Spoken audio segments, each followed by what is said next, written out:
Bonjour. Bonjour à tous. Cette semaine, on va parler de minimalisme social parce que c'est un sujet qui est beaucoup trop peu abordé par les minimalistes en général. Et c'est un sujet qui m'intéresse particulièrement parce qu'en plus d'être minimaliste, je suis aussi introverti et donc je pense que le minimalisme social peut apporter aux introvertis et même aux gens en général plus de liberté, plus d'intentionnalité, plus d'énergie et finalement plus de bonheur. Les relations humaines sont complexes parce qu'elles se passent entre des personnes qui sont elles-mêmes complexes. On est tous contradictoires, on change tous d'avis régulièrement, parfois facilement, parfois moins facilement.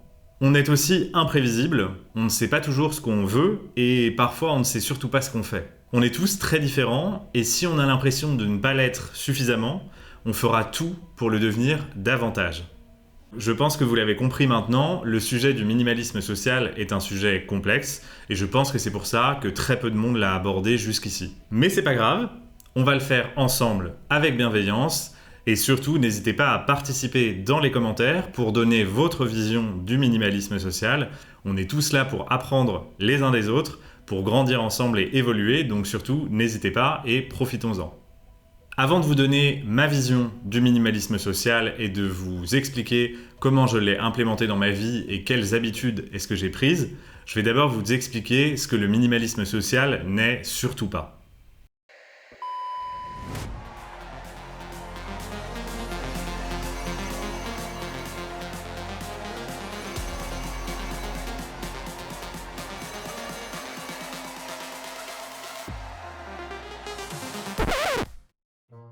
En fait, si je vous ai tous réunis là aujourd'hui, c'est pas pour ton anniv, Caro, je suis désolé, ça tombe encore sur toi, mais bon, j'y peux rien. En fait, j'ai pris une décision, j'ai décidé d'implémenter le minimalisme social dans ma vie. Quand même un bâtard de nous. Bon, Antoine, tu la fermes quand je parle, s'il te plaît. Donc voilà, je suis désolé, ça veut dire qu'il va falloir que je fasse des choix et je vais devoir me séparer de la majorité d'entre vous. Ouais, bah tu sais quoi, c'est parfait. Moi, j'ai jamais pu le blairer, ce con. Bon, du coup, c'est pas facile à dire, je suis désolé, mais je vais pas y aller par quatre chemins, parce que voilà, j'y ai déjà réfléchi. Donc Louis et Michel, on va continuer à se voir. Par contre, les autres, désolé, mais vous pouvez effacer mon numéro, c'est plus la peine de m'appeler. On n'est plus potes. Allez, ça dégage, dehors, vous sortez là. Franchement, mec, c'est minable. En plus, en profiter pour larguer ta meuf en public, c'est vraiment, mais t'es une merde. Bon, donc le minimalisme social, ça n'est pas ça, et ça n'est pas non plus d'avoir le moins d'interactions sociales possible et de finir par vivre en ermite. En fait, je définirais plutôt le minimalisme social comme ça. Le minimalisme social, c'est le fait de réduire et limiter les distractions sociales et le temps passé avec les gens qui ne nous sont pas essentiels. Le but étant de se concentrer sur ceux qui sont le plus important pour nous. Bon, je ne vous fais pas patienter plus longtemps, je vous donne mes 5 habitudes qui m'ont permis d'implémenter le minimalisme social dans ma vie. La première habitude, c'est d'apprendre à dire non et à écouter ses besoins. Pour mettre en place le minimalisme social dans sa vie, c'est important de ne pas trop subir la pression des autres et de son entourage. Il ne faut pas se laisser forcer à faire des choses qu'on n'a pas envie de faire. D'autant plus que c'est un cercle vicieux qui fait que plus vous allez avoir tendance à ne pas vous écouter et à accepter tout ce qu'on vous propose, plus ce sera difficile de dire non. Et donc il vaut mieux mettre un terme à cette spirale négative le plus tôt possible. Donc faites-vous confiance, écoutez-vous et n'acceptez que ce dont vous avez vraiment envie. Ma deuxième habitude, c'est de faire les choses avec intentionnalité et consciemment. Personne n'a les mêmes besoins et les mêmes aspirations tout le temps, donc il faut que tu fasses ce qui te correspond et ce dont tu as réellement envie. Pour arriver à pratiquer le minimalisme social de la meilleure manière possible pour soi-même, c'est parfois important de réaliser la quantité de temps qu'on passe avec d'autres gens et surtout avec qui on le passe. Et pourquoi je vous dis ça ? Eh bien parce qu'en fait, dans le passé, ça m'est déjà arrivé d'avoir un gros décalage entre les gens avec qui je souhaitais passer le maximum de temps possible et les gens avec qui je passais réellement la majorité de mon temps. Et pour pouvoir rééquilibrer les choses et faire en sorte d'être plus aligné avec ce qu'on souhaite réellement, il faut être capable d'avoir le recul nécessaire pour s'en rendre compte et donc utiliser son temps de manière intentionnelle. Pour être intentionnel dans ses relations, c'est aussi parfois utile d'en questionner la pertinence et l'intérêt.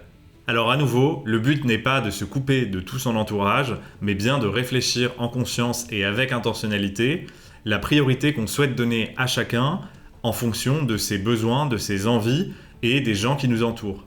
Par exemple, une relation qui fait ressortir le pire de nous-mêmes n'est peut-être pas une relation à laquelle on va donner la priorité. A l'inverse, une relation qui nous pousse à nous dépasser, à nous fixer des objectifs ambitieux ou même à faire des choses dont on ne se pensait pas capable est peut-être une relation qu'on va vouloir renforcer. Tout comme les relations qui nous permettent de rire, de s'amuser ou de se détendre et qui vont nous faire nous sentir plus libres et plus épanouis. Alors ma troisième habitude est le fait de garder en tête que le minimalisme social est différent pour chacun d'entre nous. Comme je vous le disais, il n'existe pas une seule forme de minimalisme social, tout comme il n'existe pas une seule manière d'organiser sa vie sociale. Certains voudront voir des gens tous les soirs, d'autres sont introvertis comme moi et préféreront les voir moins régulièrement. Certains n'auront aucun mal à communiquer par SMS, par note vocale ou par téléphone, tandis que d'autres préféreront le face-à-face. Certains préféreront des amitiés virtuelles, tandis que d'autres préféreront rencontrer les gens physiquement. Tout ça pour dire qu'il n'existe pas une seule forme d'amitié, ni une seule manière pour entretenir ces relations sociales. Donc je vous recommande d'essayer les choses, peut-être que certaines vous plairont plus que ce que vous aviez l'habitude de faire, mais surtout ne vous calquez pas sur une norme qui est totalement arbitraire. Ma quatrième habitude, que je considère comme cruciale pour implémenter le minimalisme social dans sa vie, c'est le fait de continuer à élargir sa zone de familiarité ou d'habitude. Alors je fais une petite parenthèse, je n'utilise pas ici le terme de zone de confort parce que je pense que ce qu'on appelle la zone de confort, c'est en fait plutôt une zone de familiarité et d'habitude. C'est là qu'on trouve les choses qu'on a l'habitude de faire et auxquelles on est accoutumé. Et donc ce qu'on y trouve ne nous est pas forcément confortable ni bénéfique. Donc pratiquer le minimalisme social, ça ne veut pas dire ne plus jamais avoir de conversations dérangeantes. Désolé pour tous ceux qui espéraient que ce soit le cas, mais c'est pas tout à fait ça.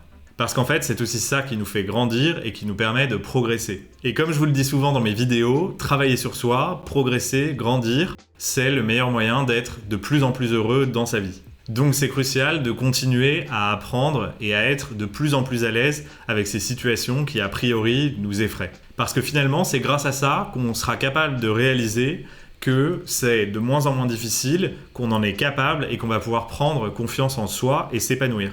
C'est un moyen de se développer, de progresser, de s'améliorer et de devenir meilleur que ce qu'on a été dans le passé. Enfin, la cinquième habitude, et probablement ma préférée et surtout la plus importante, c'est de ne jamais oublier de vous amuser.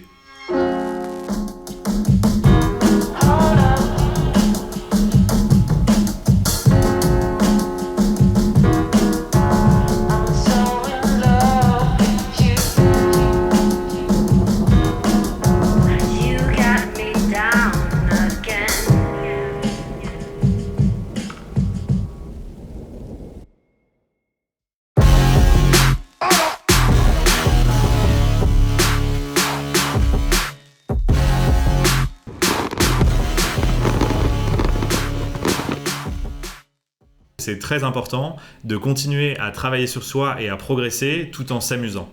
La plupart du temps, c'est parce qu'on fait les choses de bonne humeur et parce qu'elles nous procurent du plaisir qu'on aime les faire et donc on s'investit et qu'on les fait de mieux en mieux avec le temps. En plus de ça, je pense que faire les choses en s'amusant, c'est le meilleur moyen de se connaître de mieux en mieux. Et d'ailleurs, Platon disait, on peut en savoir plus sur quelqu'un en 1 heure de jeu qu'en 1 année de conversation. Je vous laisse donc sur ces belles paroles.